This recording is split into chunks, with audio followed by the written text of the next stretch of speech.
Hello everyone, আমি রিয়া। এবছরে চণ্ডী মেলা পড়েছে 233তম বর্ষে। তো চণ্ডী পুজোর অষ্টমীর পুজোর ছোট্ট একটা ব্লগ নিয়ে তোমাদের কাছে চলে এসেছি।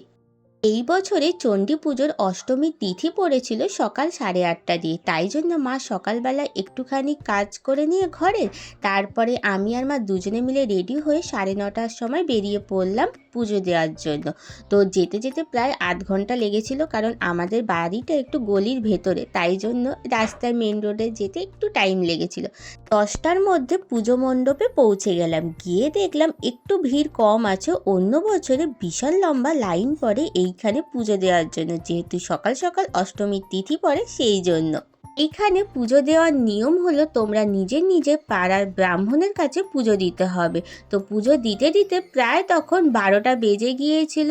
তো পুজোর জন্য তো সকাল থেকে একদম উপোস করেছিলাম, তাই পেটে তো ছুঁচো দৌড়াচ্ছে, তাই বাড়ির উদ্দেশ্যে রওনা দিলাম। টাটা।